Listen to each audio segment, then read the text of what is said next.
want to come to Congressman O'Rourke because I know this is personal to you. El Paso is your hometown. Some on this stage have suggested a voluntary buyback for guns in this country. You've gone further. You said, quote, Americans who own AR-15s and AK-47s will have to sell them to the government, all of them. You know the critics call this confiscation. Are you proposing taking away their guns, and how would this work? I am, if it's a weapon that was designed to kill people on a battlefield.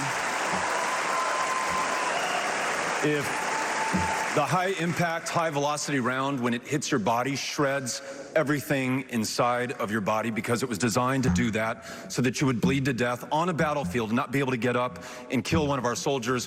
When we see that being used against children, and in Odessa, I met the mother of a 15-year-old girl who was shot by an AR-15, and that mother watched her bleed to death over the course of an hour because so many other people were shot by that AR-15 in Odessa and Midland. There weren't enough ambulances to get to them in time. Hell yes, we're gonna take your AR-15, your AK-47. We're not gonna allow it to be used against... Right. So, obviously, I have some things to say about this. So this Beto O'Rourke, or should I say beta male O'Dork, is violating any oath he may have taken to defend the Constitution and against all threats, foreign and domestic. And for this reason, we need to fight him and everyone that tries to stop us from preserving the dignity that is afforded by our Constitution. The right to bear arms is explicitly in the Constitution so that we have the ability to remove a tyrannical government.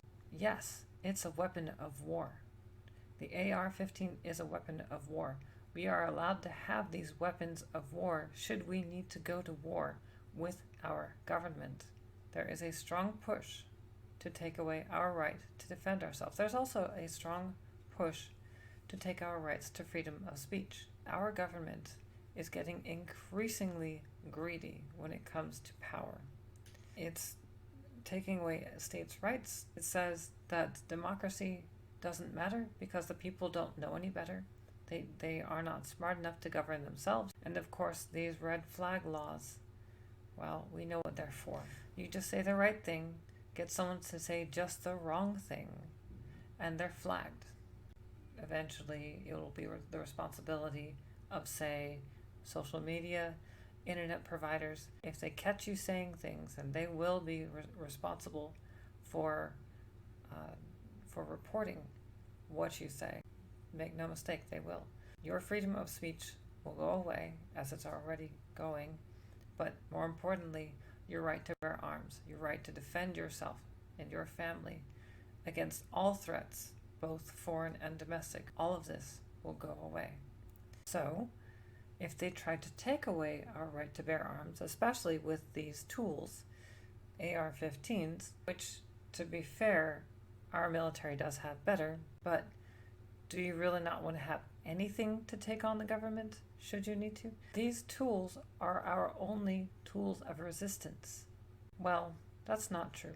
We could, if need be, go to guerrilla warfare tactics, and Lord knows, our own government did not succeed against such tactics. If it gets to where I think it will get, we're talking a full-blown civil war. And I believe it will tear this country apart if and when that does occur. If the time comes, I hope that America will be ready. To be fair, we are long overdue for a revolution, and if and when it occurs, it will not be pretty. So delaying the confiscation of our firearms is best for everyone, because if and when this occurs, there will be war. Make no mistake about it. That is all.